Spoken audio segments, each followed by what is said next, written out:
December 22nd, 1849. A group of prisoners stood in a freezing square in St. Petersburg, Russia. Among them was a young writer named Fyodor Dostoevsky. He was only 28 years old. The prisoners had been sentenced to death. They were dressed for execution and brought before a firing squad. Dostoevsky believed these were the final minutes of his life. There would be no tomorrow, no more books, no more dreams, no second chance. Then, just before the execution was carried out, something extraordinary happened. A message arrived from the Tsar. The death sentences had been changed. Dostoevsky would live. But his punishment was far from over. Instead of death, he was being sent to a prison camp in Siberia. That terrifying moment would remain with him for the rest of his life. And the young man who walked away from that square would eventually become one of the greatest writers the world had ever known. This is the story of Fyodor Dostoevsky, the man who came face to face with death and spent the rest of his life trying to understand the human soul. Welcome to TalePath English. To understand how Dostoevsky reached that square, we have to go back to the beginning. Fyodor Dostoevsky was born in Moscow in 1821. His father was a doctor who worked at a hospital for the poor. As a child, Fyodor grew up close to a world that many wealthy families rarely saw. Outside the hospital were people struggling with illness, poverty, and hardship. He saw suffering before he was old enough to fully understand it. But inside his home, another world was opening before him. Books. Fyodor loved stories. He discovered Russian writers, European literature, legends, and religious stories. While other children might simply have seen people passing through the streets, Fyodor wondered what was happening inside their minds. Why did people suffer? Why were some people cruel while others were compassionate? Could a good person do something terrible? He didn't know it yet, but these questions would follow him throughout his life and eventually fill the pages of his greatest novels. Dostoevsky's father wanted his son to have a secure future. So Fyodor was sent to study military engineering in St. Petersburg. But engineering was never his true passion. While his classmates focused on mathematics, military designs, and technical drawings, Dostoevsky's attention kept returning to literature. He read whenever he could. Shakespeare, Pushkin, Victor Hugo, Balzac. Books offered him something engineering could not. They allowed him to explore human fear, ambition, love, guilt, and hope. After completing his studies, Dostoevsky briefly worked as an engineer. But he knew he couldn't spend his life doing something he didn't love. He made a risky decision. He left his military career behind. He would become a writer. He had little money and no guarantee of success.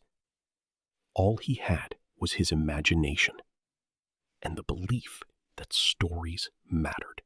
In his early 20s, Dostoevsky began working on his first novel.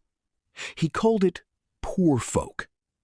The story focused on ordinary people living in poverty, people whose struggles were often ignored by society. When the manuscript reached influential literary circles in St. Petersburg, the reaction was remarkable. People were impressed by the young writer's ability to describe poverty with emotion and humanity. Almost overnight, Dostoevsky became a promising new name in Russian literature. He was only 24.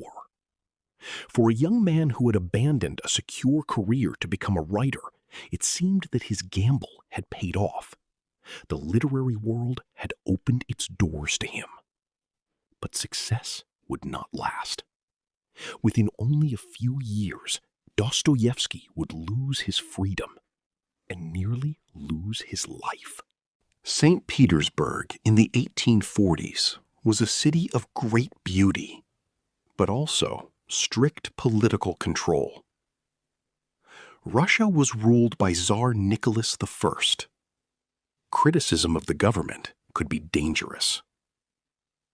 Around this time, Dostoevsky began attending meetings of a group of intellectuals known as the Petrushevsky Circle. They gathered to discuss literature, philosophy, social reform, and ideas that were restricted by the government. To Dostoevsky, these conversations offered a chance to imagine a more just society. But the authorities were watching. Secret police had infiltrated the group. Then, early one morning in April 1849, Dostoevsky heard a knock at his door. Officers entered his room. He was arrested. His papers were taken. And suddenly, the celebrated young writer was no longer free. He was a political prisoner. After his arrest, Dostoevsky was taken to the Peter and Paul Fortress in St. Petersburg. For months, he waited inside a small prison cell. He did not know exactly what would happen to him. Days became weeks. Weeks became months. For a man who lived through words and ideas, isolation was its own kind of punishment. He had time to think about his life, his beliefs, and the choices that had brought him there. Then, after 8 months in prison, the authorities finally announced the sentence: death. Dostoevsky was going to be executed by firing squad. On the morning of December 22nd, 1849, he and the other prisoners were taken from their cells. They were transported to Semyonovsky Square. Dostoevsky believed he was being taken there to die. At the square, the prisoners were told their death sentences. They were prepared for execution.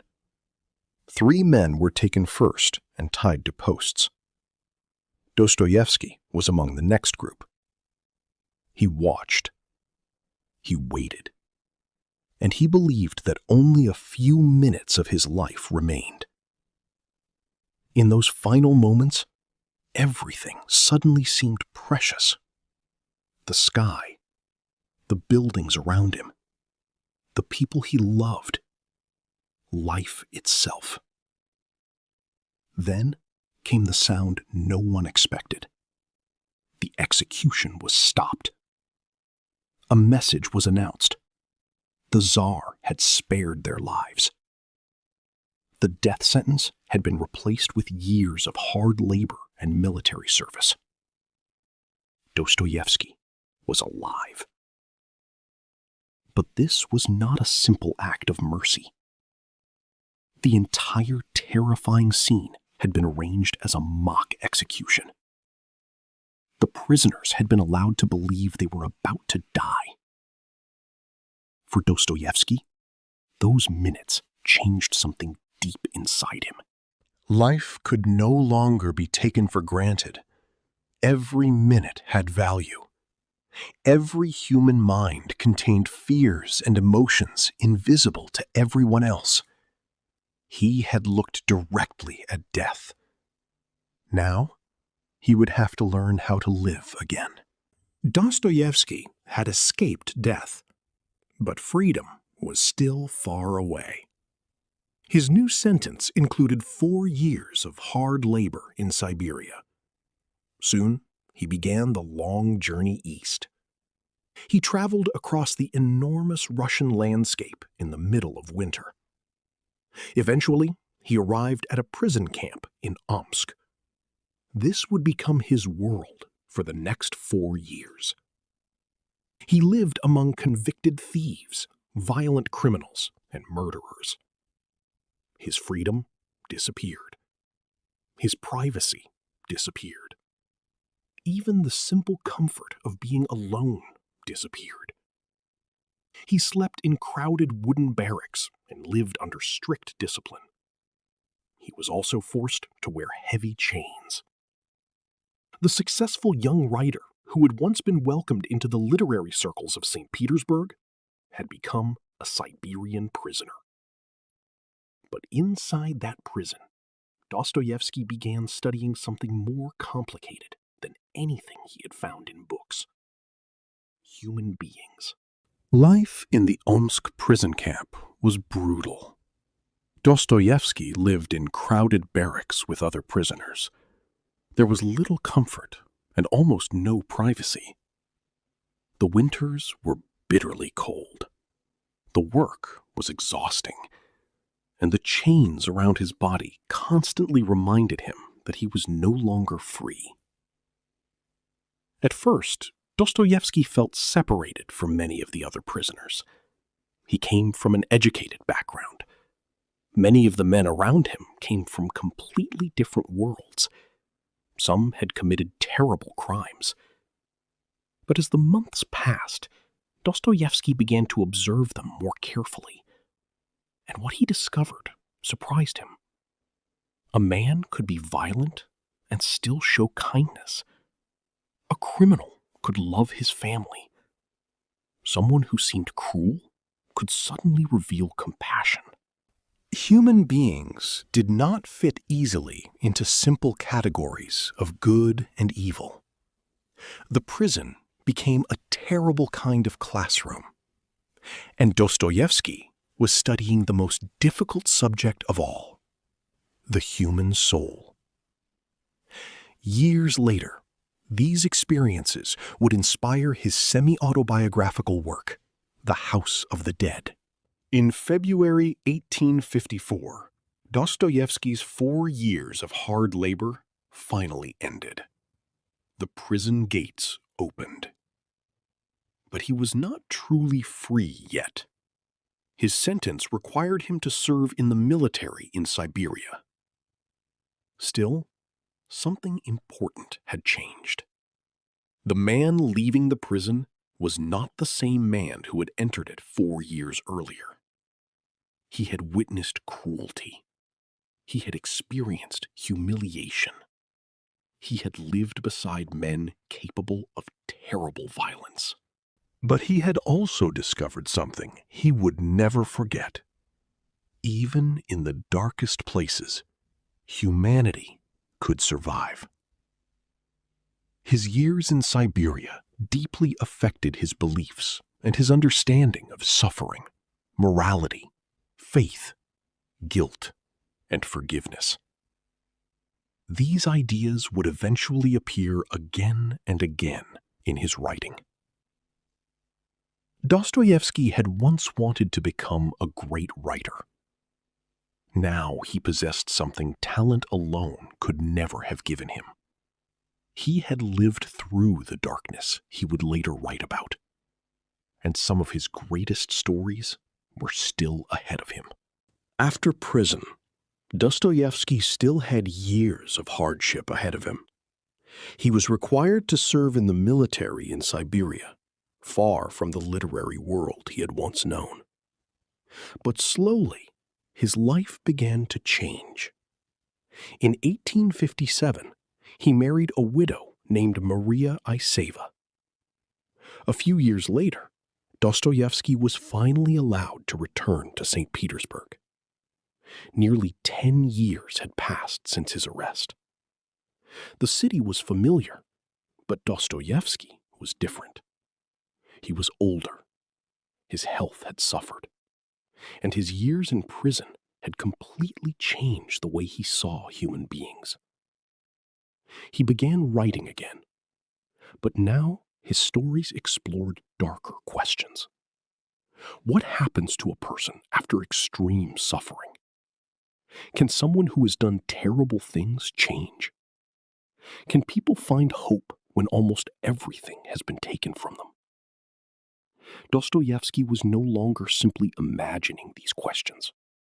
He had lived them, and he was ready to turn those experiences into literature. Returning to St. Petersburg did not bring Dostoevsky an easy life. He and his brother Mikhail became involved in publishing literary journals. For a while, things seemed promising. Then, everything began to collapse. In 1864, Dostoevsky's wife, Maria, died after a long illness. Only a few months later, his beloved brother Mikhail also died. Dostoevsky was devastated. But grief was not his only problem.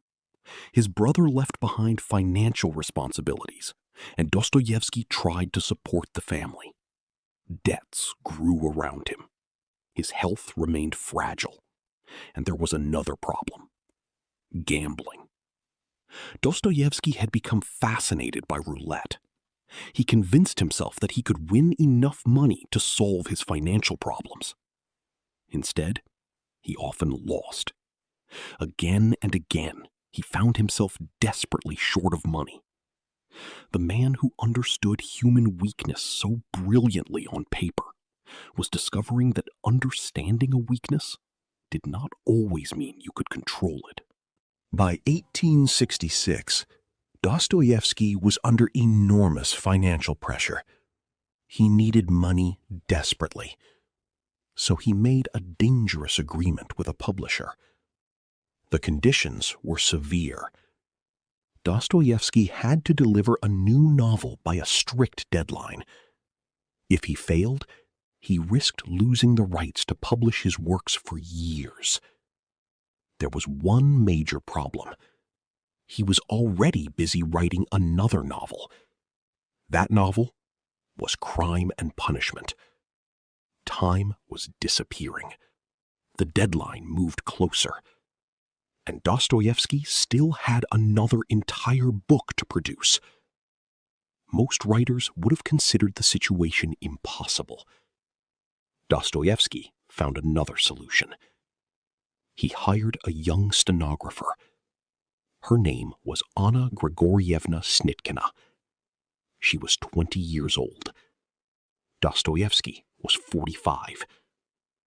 Every day, he dictated while Anna quickly recorded his words.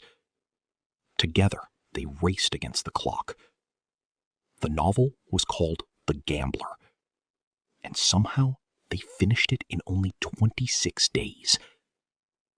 But something else had begun during those intense weeks.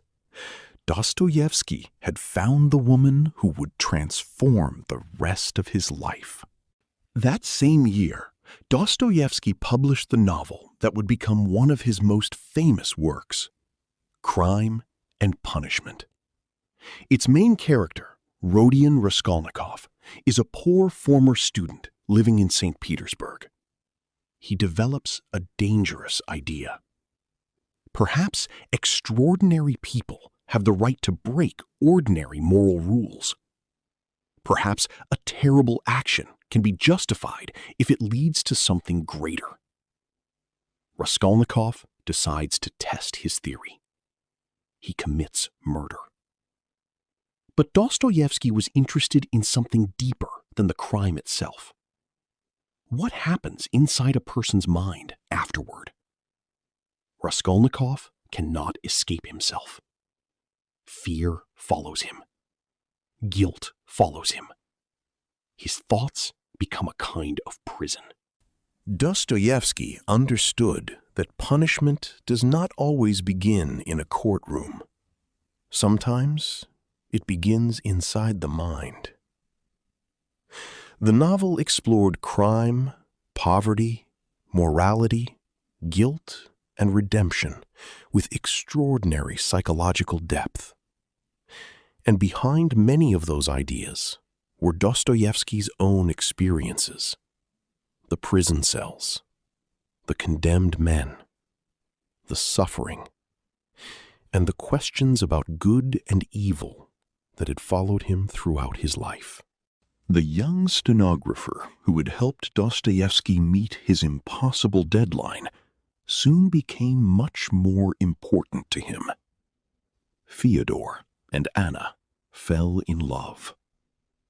In February 1867, they married. Their relationship would become one of the most important partnerships of Dostoevsky's life.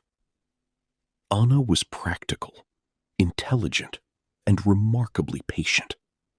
She helped organize his manuscripts, she managed finances, and she supported his writing during periods of illness, debt, and uncertainty.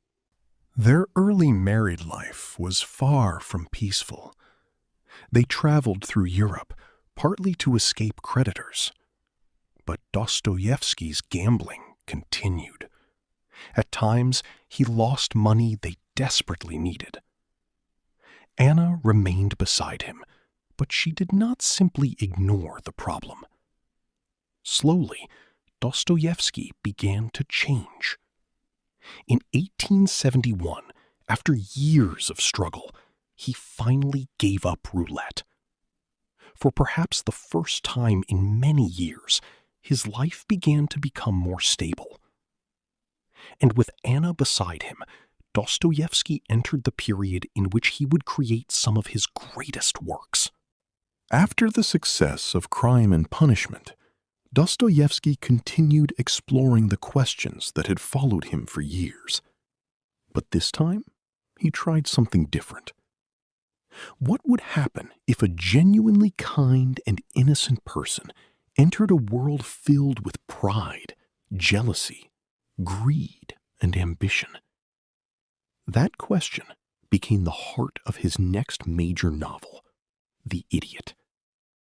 Its central character, Prince Mishkin, is compassionate, honest, and unusually trusting.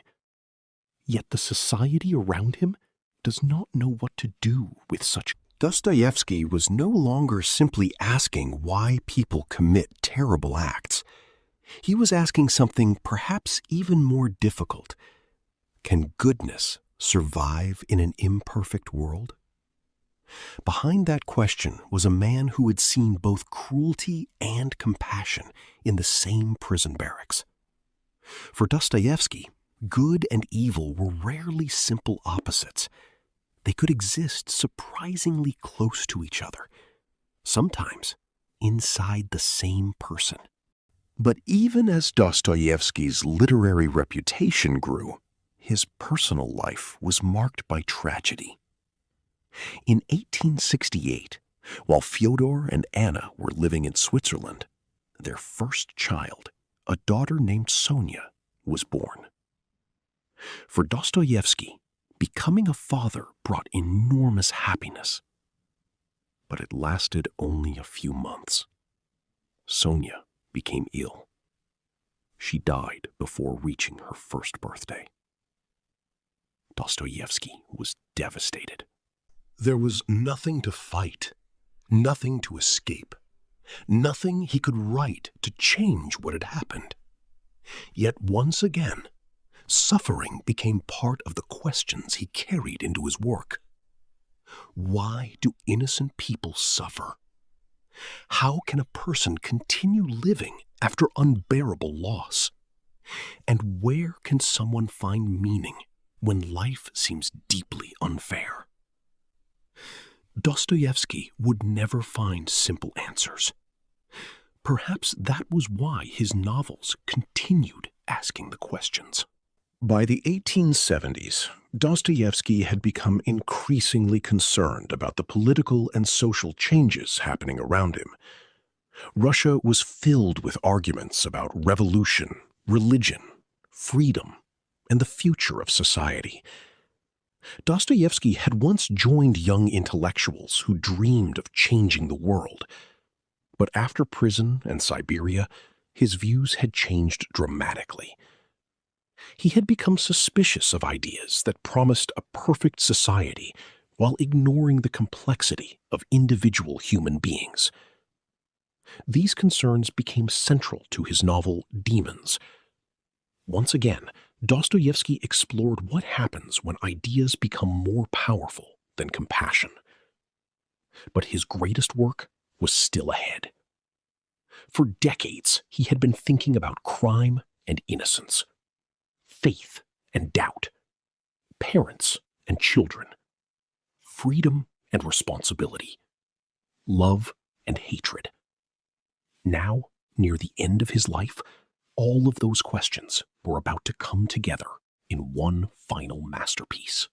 In 1880, Dostoevsky completed The Brothers Karamazov. It would be his final novel. The story centers on a troubled father and his sons, but beneath the family drama lies something much larger. Dostoevsky returned to the questions that had followed him throughout his entire life. If people are free, what are they responsible for? Why does suffering exist? Can faith survive doubt? Can someone be morally responsible for something they wanted but did not physically do? And perhaps most importantly, how should human beings treat one another in a world filled with suffering? There are no easy answers. Different characters offer different beliefs. They argue, they doubt, they love, they hate, they make mistakes. Dostoevsky allows these different voices to struggle with one another. It was as if the people he had observed throughout his life, the poor of Moscow, the intellectuals of St. Petersburg, the condemned prisoners, the criminals of Siberia, and Dostoevsky himself had all entered the same book. Nearly 60 years of life had led him here. By the end of his life, Dostoevsky was no longer the forgotten prisoner who had returned quietly from Siberia. He had become one of Russia's most respected writers. In June 1880, he was invited to speak in Moscow at a celebration honoring the great Russian poet Alexander Pushkin. Dostoevsky stood before a large audience and delivered a passionate speech about Pushkin, Russia, and the power of human understanding. The response was extraordinary. People crowded around him. Some were deeply moved. For a man whose career had once seemed destroyed forever, it was a remarkable moment. 31 years earlier, Dostoevsky had stood in a square, believing he had only minutes to live. Now, people gathered to hear his words. But he would not have much time left. Only months later, in February 1881, Fyodor Dostoevsky died in St. Petersburg. He was 59 years old. Thousands of people came to mourn him. But Dostoevsky left behind far more than famous novels. He left behind a way of looking at human beings. His characters are rarely completely good or completely evil. They are proud and frightened, loving and selfish, rational and irrational, sometimes all at once. Perhaps Dostoevsky understood these contradictions because his own life had contained so many of them.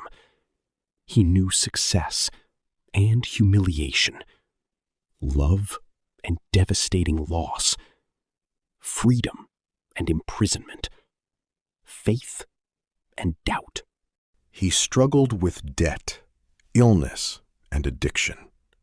And once, at only 28 years old, he stood in a freezing square, believing that his life was about to end.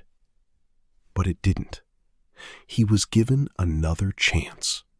And for the next 31 years, Dostoevsky used that time to explore one extraordinary question. What does it truly mean to be human?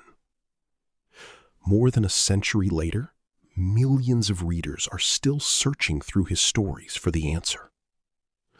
Perhaps that is Dostoevsky's greatest legacy. He did not give us simple answers about the human soul. He showed us how complicated it really is. It's time for a question. Dostoevsky believed that suffering could change the way we understand ourselves and other people. Do you think difficult experiences can make a person understand life more deeply? Write your answer in the comments. If you enjoyed this story, subscribe to TalePath English for more inspiring stories from history while improving your English. And remember, Dostoevsky was once told that his life was about to end. Instead, he was given more time. And he used that time to create stories that the world is still reading today. Sometimes, a second chance can change more than one life. It can leave a mark on generations. Thank you for watching TalePath English. See you in the next story.